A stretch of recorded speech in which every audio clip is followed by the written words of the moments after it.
We are here with Professor Randall Wray, and Professor Randall Wray is a senior scholar at the Levy Economics Institute, and he is a professor at Bard College as well. So it's a pleasure to have you here, Professor Randall Wray, and we are going to do a few questions about your intellectual trajectory, about your main ideas, and the idea is to introduce your ideas to people that are interested in this subject. So I think we can start asking you about your first years at university, your main influences, your main interests, the political and cultural atmosphere that you lived at the time. Okay. I began undergraduate studies in a liberal arts college in 1971, and my focus was on social sciences and some humanities. My concentration actually was psychology. I didn't take any formal economics courses. We read some of the greats like John Stuart Mill, but no studies of economics until quite a bit later. After I graduated, I worked in government and went to night school. After a couple of junior colleges, studying a wide range of things, I ended up at California State University, Sacramento, in the economics program, pursuing an MA. And so, of course, I had to start with the basic principles courses because I had not had those. Sacramento was a very unusual university because the economics department really had the full range of approaches to economics. There were some neoclassicals, but there were institutionalists and Marxists too. Not really any Keynesians, but the first semester history of thought covered the classical school, and the second history of thought course covered Keynes. So I did read the general theory as a MA student at Sacramento State. And as I was reading it and taking my other courses, there were two professors pushing me to go to graduate school for a PhD. John Henry, who was the one who taught Keynes, and Mark Toole, who was an institutionalist and the editor at that time of the Journal of Economic Issues. So eventually they convinced me to apply, and it was John Henry who suggested I go to Washington University, where Minsky was. I don't think that John really knew Minsky, but he knew that he was the foremost, or one of the foremost, post-Keynesians. And because I had liked Keynes's book, he thought that was the right place. Mm-hmm. And that's where I ended up. Mm-hmm. So the second question would be, how did you get to this post-Keynesian approach in economics? Was it since the beginning? No. Read the general theory, but really my background was more Marxist and institutionalist before I went to study with Minsky. I had never read any of his work. And when I first arrived, he wasn't even there, because every summer there was a post-Keynesian summer school in Trieste, Italy. So he was away at the time.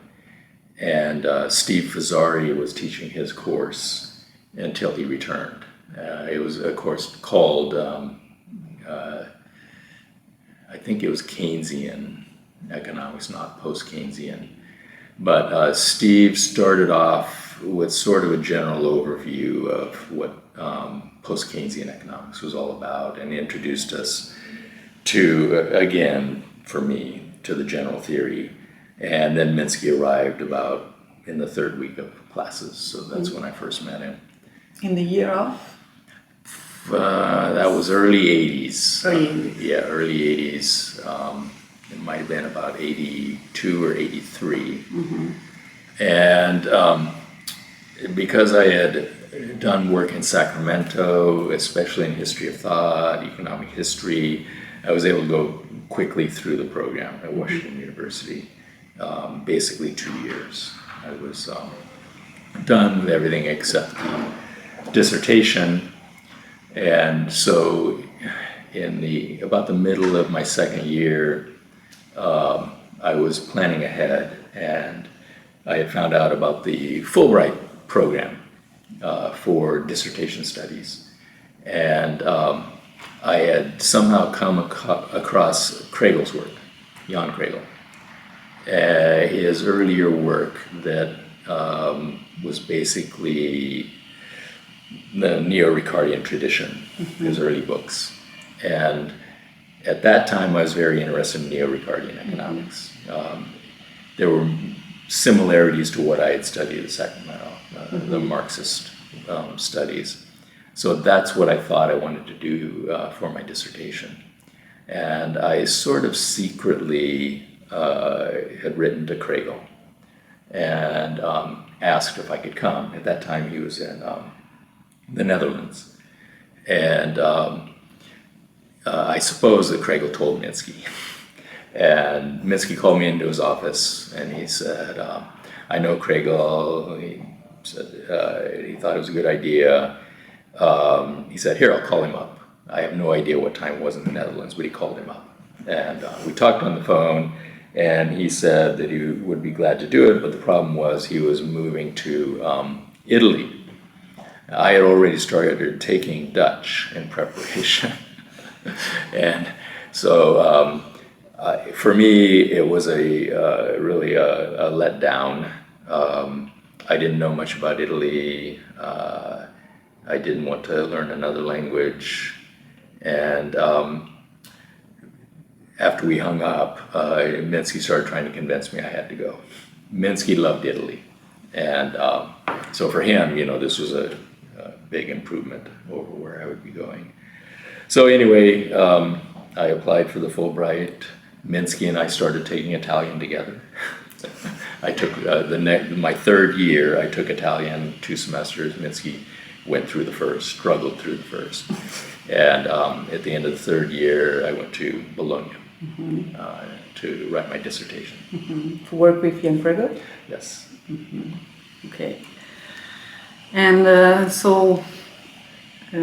after that, I suppose you went back to the US, and we'd like to know a little bit about what you did after that. You went to the university, which universities you went, where did you teach?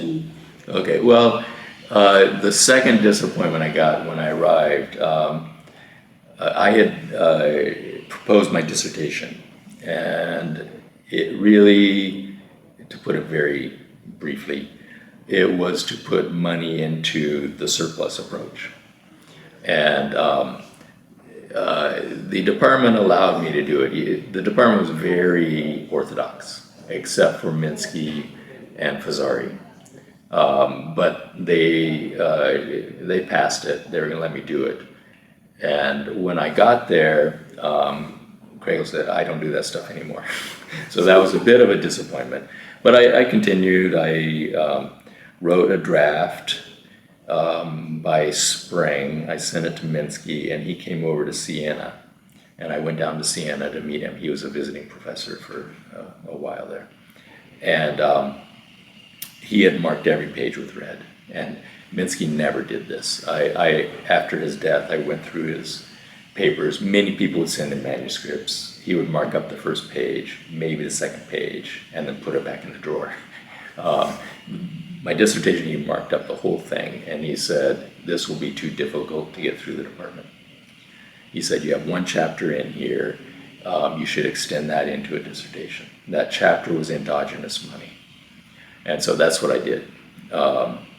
My final dissertation was just all about the endogenous money approach. So I had completely changed the direction of what I was doing.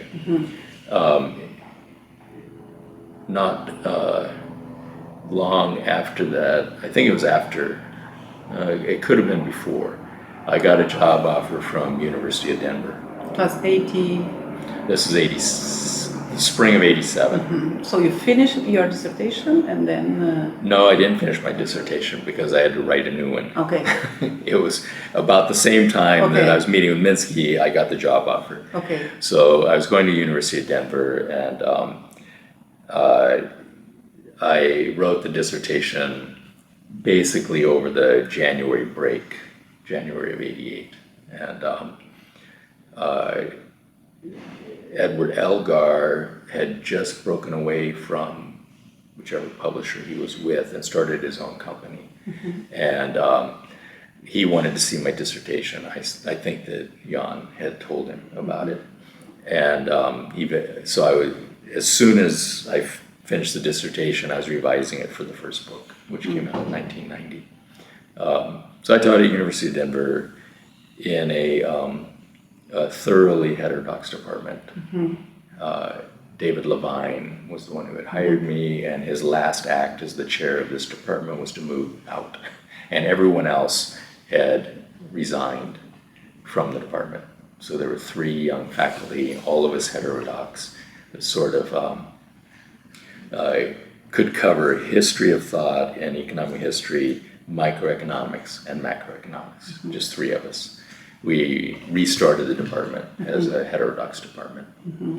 And I was there about a dozen years before Minsky retired in 1990 from Washington University, and the Levy Institute recruited him. He was forced to retirement because back then you could discriminate against the elderly in the United States. You no longer can. He was forced to retire at 70. So he moved to the Levy Institute, and I started going to conferences there. And in '97, I moved to the Levy Institute for a couple of years with the intention of staying, but then something else came along. And I spent 2 years at the Levy Institute before moving on to University of Missouri, Kansas City. So you went first to the Levy Institute and then you went to Kansas City? Yes. And you stayed there for how long? Oh, about 16 years, I think. And at Kansas City, you had a heterodox department? Yes. The reason why Kansas City was appealing was because it was heterodox and it had a PhD program. Oh, okay. The Levy Institute at that time it didn't have any academic programs. It was in the beginning a think tank and then became a policy institute. Dmitry was trying to get a graduate program, and he continued to try for a long time. It took much longer than he expected. So we have had one for 4 years, I think now. But anyway, it took him a long time, and I went to UMKC because of the PhD program and because it was a heterodox department. They had Bob Brazelton, who was a Post-Keynesian in the department. They had a lot of institutionalists, and Bob was retiring. So they asked if I might be interested in replacing him. And at that time, we had set up the Center for Full Employment and Price Stability, which was creating what became called modern money theory. We had our institute, and Bill Mitchell had his COFFEE, Center for Full Employment and Equity, in Australia, and both of us were each developing MMT at the time. And independently, kind of. Well, we were working together. I mean, we had our independent institutes, but we were working together on developing the ideas. And I asked UMKC, would they be interested in having CFEPS, our center, move there, and they were. So we were able to move Matt Forstater, Stephanie Bell, who became Stephanie Kelton, and a little bit later, Pavlina Chernova. All of them moved with CFEPS to UMKC. Okay. So you kind of mentioned that before, but maybe you could go a little bit more about your long-last relationship with Hyman Minsky and his ideas, and also with your intellectual relations with Jan Kregel. Okay, yeah, so I, of course, was a student in Minsky's courses, and I was interested in his work at Washington University. But I was still pretty fascinated with the surplus approach and some of the political economy stuff that you don't get in Minsky. And that was why I wanted to go on to study with Jan Kregel. But I have to say that I began to appreciate Minsky a lot more as I started writing my own publications and focusing more on the financial system and financial instability and banking and all of that. So within a couple of years after the year I spent in Bologna, I was doing more in the Minsky tradition, and I sort of left behind the Neo-Ricardian and really never returned to it again. So I appreciated him a lot more, and he started inviting me to the conferences at the Levy Institute. I spent 1 year as a visitor, I think in 91, 92, something like that. So I worked closely with them. That is when the Levy Institute moved from being a post-Keynesian think tank to a policy institute. It was in that year that I spent there in 91, 92. And the way that we got into policy was, I think, that Minsky was really interested in Bill Clinton and thought that Clinton would offer an opportunity for more progressive economic policies. We made, I mean, not me personally, the Levy Institute made contacts with some of the economists who were advising Clinton. And we brought them up to the Levy Institute and asked, what kinds of things is Clinton interested in? To see if there could be some research we could do and some policy analysis. And one of the things, they gave us a list, and some of them we weren't interested in. And there was one that Minsky was very interested in, and that was the idea of community development banks. So after meeting with them, we very quickly researched. We held a conference. We brought in community development bankers from the United States, from India, which had the Grameen Bank, brought some of the people who had helped develop that, and quickly wrote up a policy brief. I think it was the third policy brief that the Levy Institute put out. And that got a lot of attention. Mm-hmm. Bill Clinton was elected, took office, and almost immediately a bill was put together and passed by Congress to create a system of community development banks. Mm-hmm. And so we, our research and policy proposal, had a direct result. Mm-hmm. And that's when the focus of the Levy Institute changed to policy analysis. So anyway, I worked with Minsky on that, and then we did another one on the Community Reinvestment Act. And I started making plans to take my sabbatical to go back to work with Minsky again. Mm-hmm. And I had to delay it a year, and finally I had a sabbatical in 97. Unfortunately, Minsky died in 96. So by the time I got back to the Levy Institute, he was gone. And my sabbatical turned into a permanent position at the Levy Institute. So anyway, then what I wanted to do was to write a book on Minsky's work. And Dmitry and I wrote a couple of pieces summarizing Minsky's work, and I wrote papers summarizing. I never got to the book until about, when was it, 3 years ago. I've been using Minsky's analysis in the global financial crisis to first argue that it's coming, and then to do an analysis of the crisis from a Minskyan perspective. And of course, Minsky got a lot of attention after the crisis, and Princeton University Press approached me to write a book, Why Minsky Matters. So I finally did do the book a long time after his death. So that's Minsky. With Kregel, I spent the year in Bologna, and he read everything I was writing, every draft. I wrote the first paper that I got published, well, two papers that I got published when I was there with Kregel, one in the JPKE and one in Studies in the Surplus Approach, a journal that didn't last very long. So he was reading my stuff, and he started giving me all of his stuff to read too, all of his drafts, and I would do editing, and we did that for about 10 years.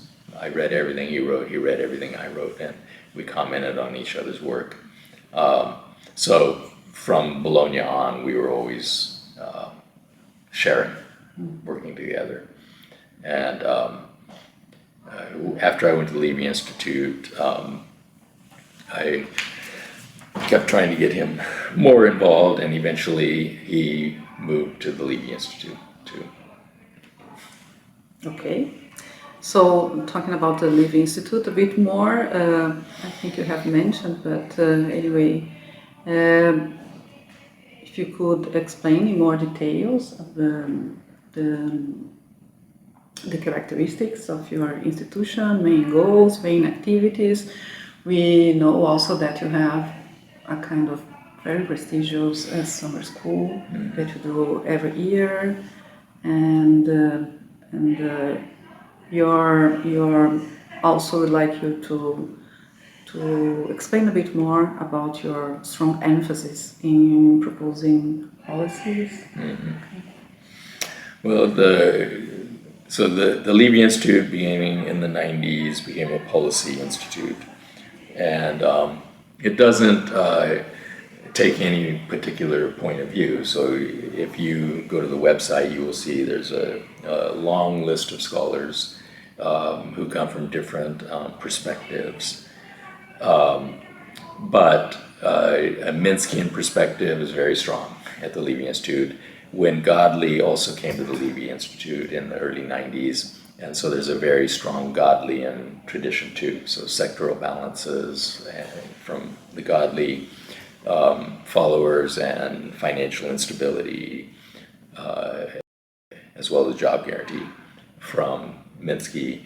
But there's also a group that works on gender, inequality, environmental. I'm probably leaving something out. So it has grown to be a very large institute. Now, most of these people are not physically at the institute. They are research scholars around the world. The institute has annual conferences since the early 90s. We have the annual Minsky conference. Minsky is the one who started it, and his idea was to bring in financial markets people of all persuasions, Wall Street people, Fed people, Treasury people. He used his contacts to bring people in, so we have this strong tradition of the annual Minsky conference. The other working groups, gender and inequality, also have their conferences, I think almost annually.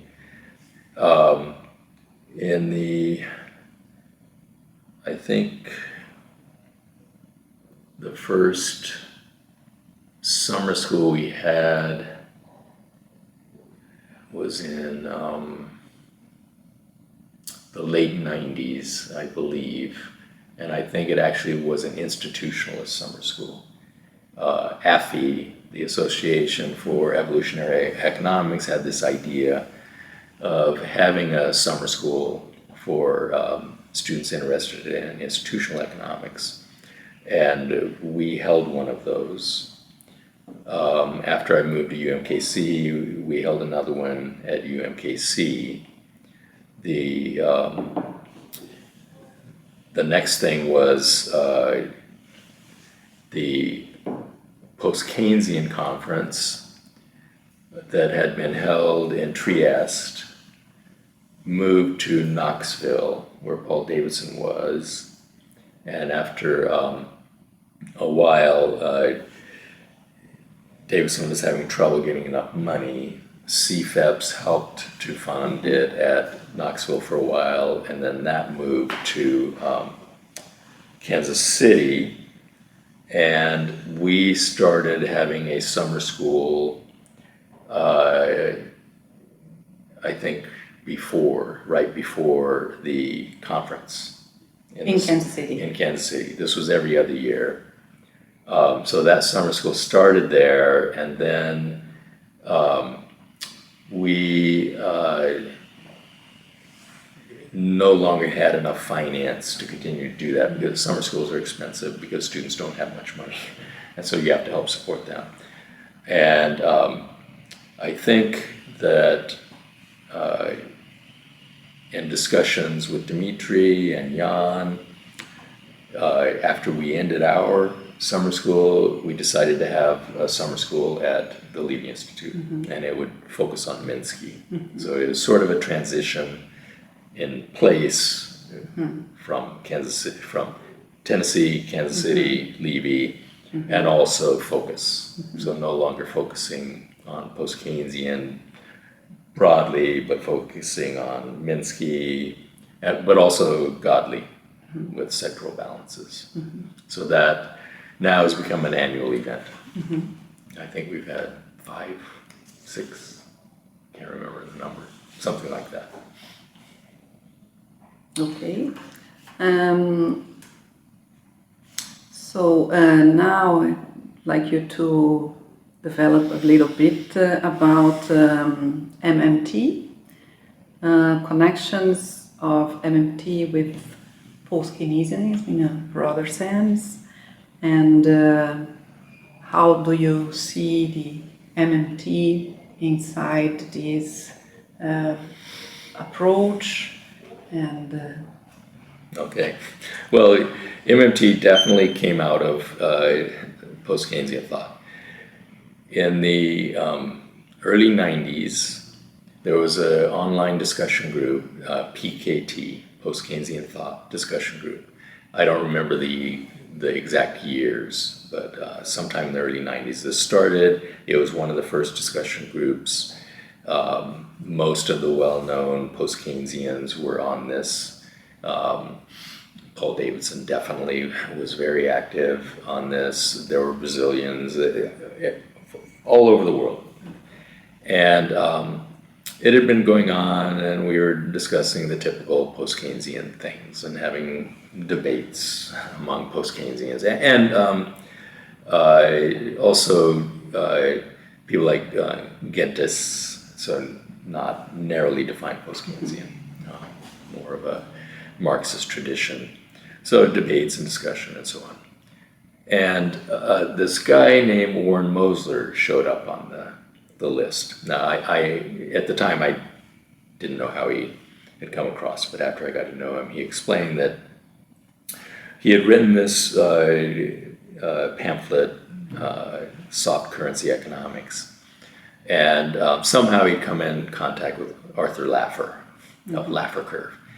And he was asking Laffer, does anyone in economics say this sort of stuff? Because he was coming from financial markets, Wall Street, and didn't know anything about academic economics. And Laffer said, well, it sort of sounds like this post-Keynesian stuff. And so Warren looked around and found PKT, and he was on there, and he was discussing things with us. And, he was saying things that would spark a lot of debate and hostility. And there were a few of us who said, well, wait a minute, what he's saying actually isn't crazy. He's using different words, different framing, but actually there's a lot of sense in what he's saying. Bill Mitchell, it was one, Paul Davidson, at least some of the time, Basil Moore, some of the time, and I, would engage him and start to see what he was trying to say. And so we sort of took discussions offline, off PKT, and Warren asked me to send him everything I'd written, and he read it, and he'd give me comments, and he said he liked a lot of it. And at one point he said, would you write a book, and I'll give you an advance against the royalties to write up what we've been talking about. And, I'd thought to myself, royalties on an academic book, there aren't any, and so I sort of let it go. And he came back to me maybe a year later, maybe even longer than that. He said, I was serious about the royalties. I said, Warren, academic books don't make any money. And he said, look, I don't care if I ever recover the money. He said, it doesn't matter, I have enough money. And so eventually what we worked out is that he bought me time off teaching, and I started writing the book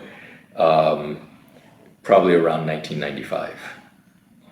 And I had one baby at that time, I got another baby, and so everything was slow. I finished the book in 1998, and it was called Understanding Modern Money. So that was the first academic book. Warren had already written his pamphlet.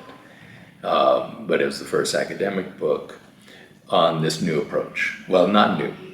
And I didn't think that there was very much new in what we were doing. I saw it as a continuation of a lot of streams that are in post-Keynesian economics. So it's integrating different ideas, not that much in the way of new ideas. So by 98, of course, I was at the Levy Institute. Much of the finishing up the book was at Levy.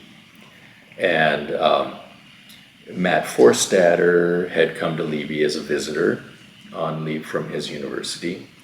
Pavlina was at the Levy Forecasting Center, which is separate but somewhat connected.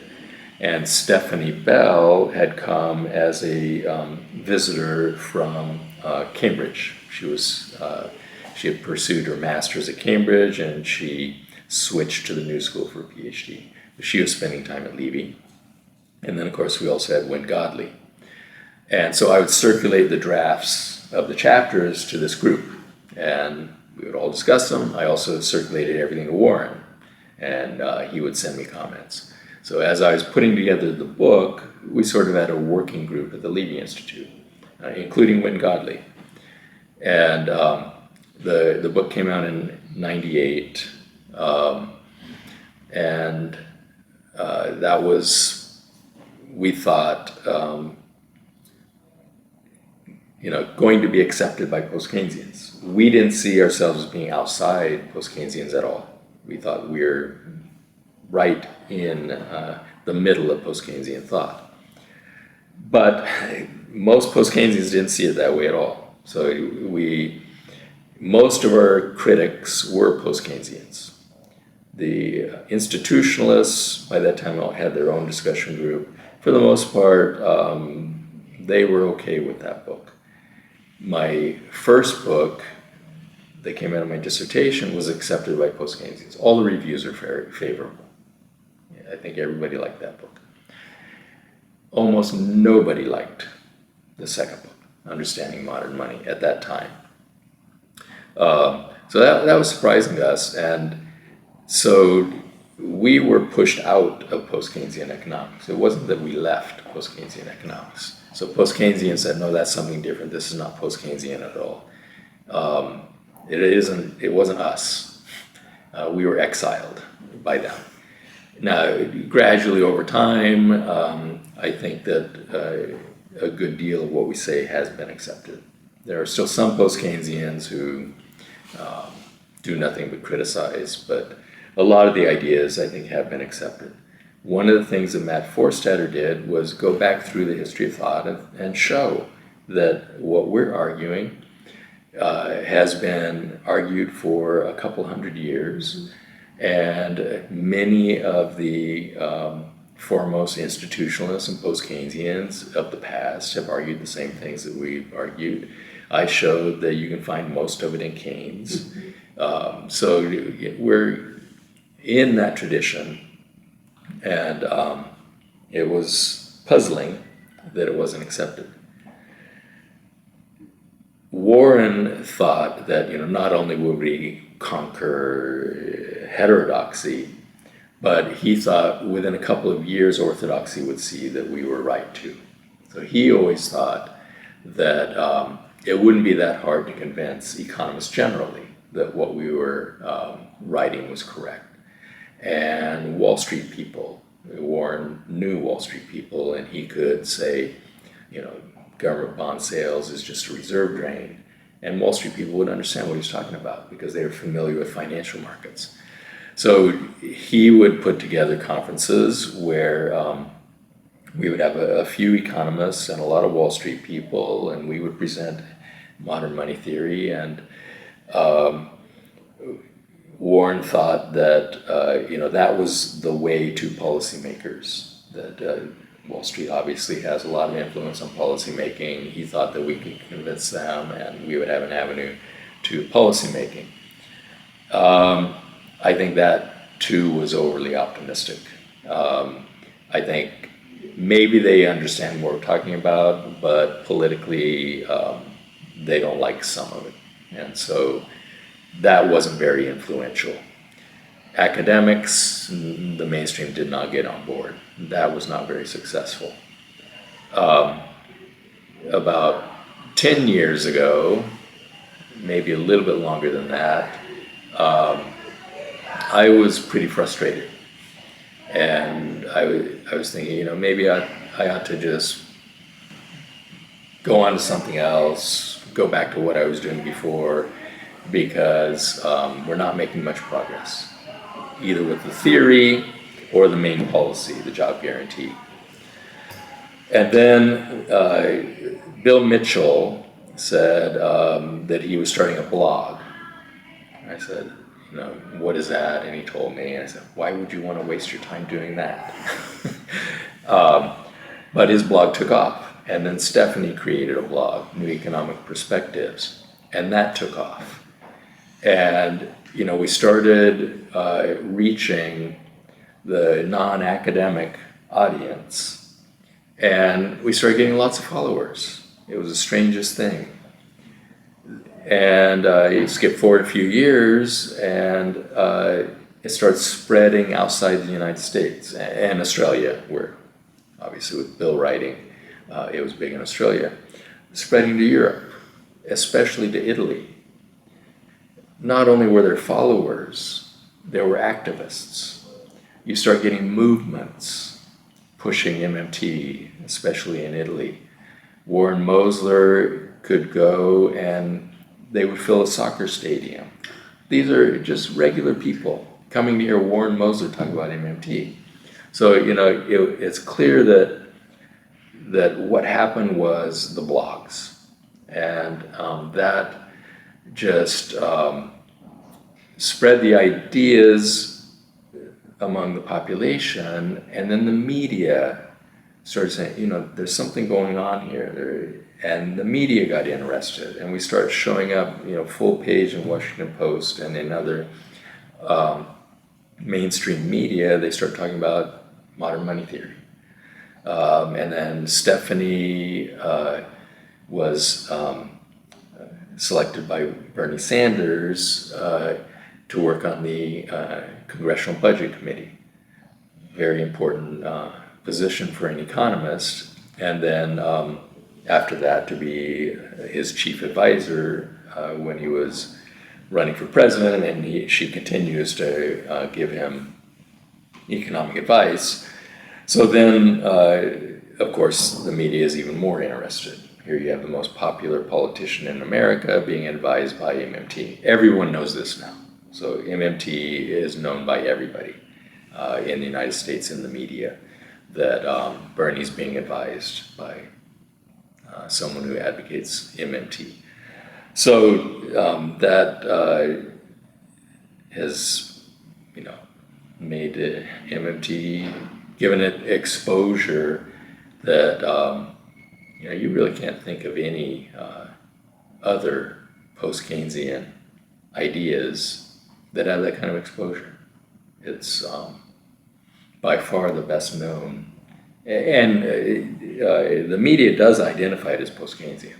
They'll say MMT, it's a post-Keynesian idea. So it's, I think, been very good and galvanizing for post-Keynesian economics. So let's switch to Brazil a bit. Okay. And specifically, we'd like to know how much you know of the heterodox tradition in Brazil, in economics, and how you see this kind of bonds that we are building with institutions, how important it is? Well, mostly I know it indirectly. I've had a number of Brazilian students who have gotten their PhDs and they're out there in the academic world now. I've been coming to conferences, I guess, a dozen years ago. So both to Campinas and Rio a number of times.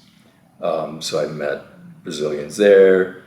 Our post-Keynesian conferences increasingly are virtually dominated by Brazilians. The last post-Keynesian conferences at UMKC, probably in terms of nationality, there are more Brazilians than anyone else. As a co-editor of the JPKE, we have probably outside Americans, Brazilians are the number one. So the post-Keynesian tradition in Brazil is very important, and the number of, relatively speaking, the number of post-Keynesians has got to be highest in Brazil of any place. So it's very strong here, and not just post-Keynesianism narrowly defined, but also neo-Ricardian and so on, also, and Marxist.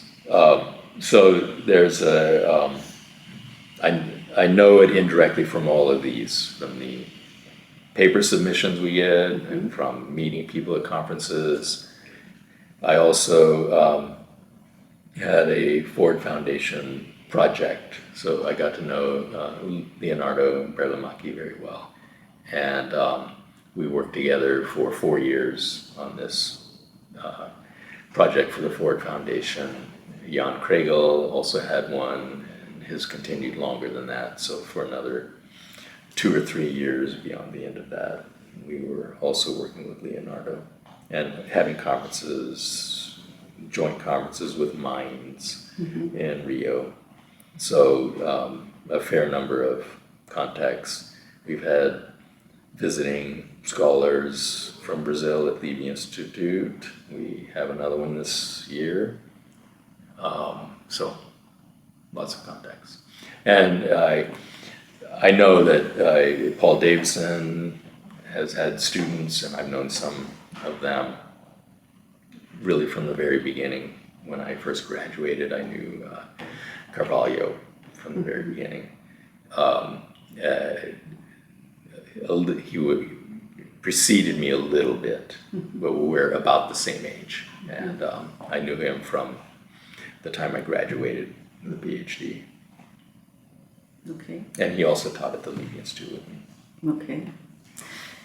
So, I think our last question, somehow you went through that, but more specifically now, the question is about politics in the US. You have mentioned that MMT ideas and employer of last resort are kind of accepted in the policy debate in the US. And on the other side, I think you are used to a certain kind of reaction to your ideas at first sight, like, oh, but okay, good ideas, but they are politically not feasible, they're dreaming about something, so I'd like you to put those two things that apparently are so far away together and work with. Yep. Well, if we go back to the end of World War II, the idea that the government doesn't really need tax revenue for spending was very common. You can find it in Milton Friedman, who actually in 1948 advocated that all government spending should be financed by printing money. It's there in Friedman. Abel Lerner, who was a close friend of Minsky, developed the theory of functional finance. Beardsley Rummel, who was the head of the New York Fed, wrote a paper entitled Taxes for Revenue Are Obsolete. You don't need taxes for revenue purposes. They serve other purposes, but you don't need them for revenue purposes. All of those ideas were there at the end of World War II. The employer of last resort idea was there in the Great Depression. Now, because economic growth was robust after World War II, the idea that you needed the government to create jobs to get you to full employment did sort of fall away, because a belief developed that rapid growth by itself would be good enough. The government wouldn't have to play a big role in job creation. So we sort of lost that idea and that tradition. At the end of the 60s, the mainstream economists started applying the concept of a budget constraint that they had developed for consumers to the government itself, as if the government faces a budget constraint that's very similar to the budget constraint faced by households. So we sort of lost this idea that governments essentially can't run out of money. They don't really face budget constraints like households. As the issuers of the currency, they can always afford to buy anything for sale, including labor that is left behind by the private sector. They can always give them jobs. So we lost both of those things over the course of the 60s and 70s. In the United States, in the 70s, we started getting high unemployment again. And there was a push, again, for employer of last resort at that time. We eventually got the Humphrey-Hawkins Act. Humphrey was Hubert Humphrey, who was a vice president under Johnson, more conservative. Hawkins was more progressive. Hawkins was the one pushing for employer of last resort. It didn't make it into the act. Instead, we got sort of a vague commitment by the government to pursue high employment when it could. So there was a bit of a revival, but then we lost it again. Okay? So skip forward to the last few years. There is a growing recognition that the official measures of unemployment understate what the problems are. We have a lot of people who should be working who are just simply left behind, and they're out of the labor force now. There is a feeling of despair around the country. If you leave the two coasts where things are relatively okay and go the vast middle of the country, there is a lot of hopelessness, a lot of problems, people left behind, no jobs. And that's sort of reflected in the politics that that we've seen in the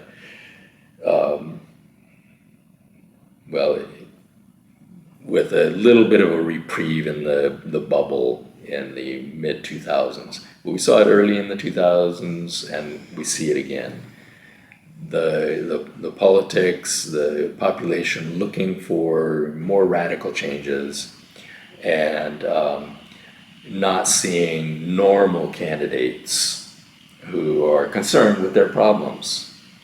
And so they are, the press sort of derisively calls the candidates that they like populists.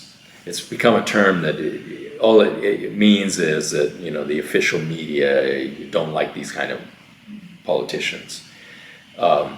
So we get the more extreme candidates like Trump on the far right, although it wasn't clear he was far right. I mean, now I think we can say that, but he at least expressed concern for what was going on. And Bernie Sanders expressing concern. And of course, the Democrats did not want to run Bernie Sanders, and the Republicans did not want to run Trump. Now the voters, Republican primaries, just were not going to settle for what the Republican Party was pushing on them. It was very clear from the beginning Trump was going to absolutely trounce any of the candidates the Republicans were putting forward, and he did. On the Democratic side, the Democratic DNC, the organization that runs the primaries, it's very clear, was rigging the election for Hillary Clinton. The population really didn't want Hillary Clinton. I think in a fair election, Bernie Sanders would have been the candidate, but we didn't get a fair election in the primaries. Everything was biased toward Hillary Clinton. And she was not a good candidate. She wasn't what the American population wanted, and we ended up with Trump.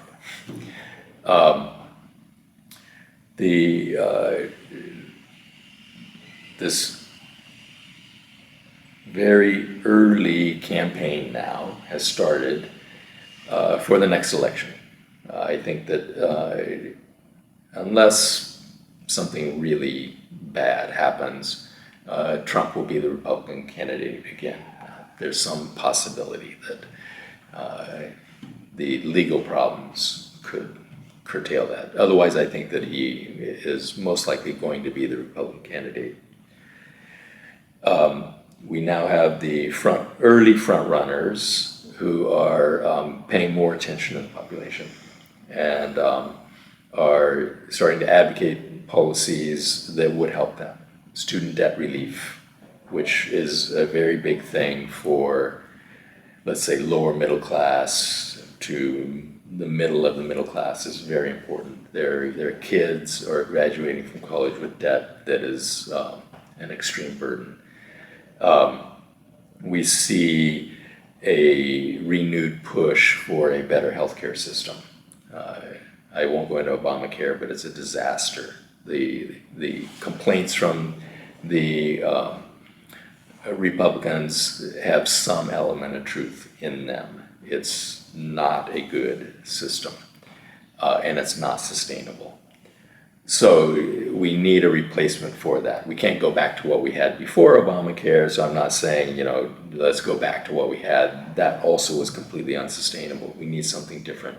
So we're starting to see some of the front runners who are willing to deal with this and say, we need to join the rest of the developed world. We need to have universal health care.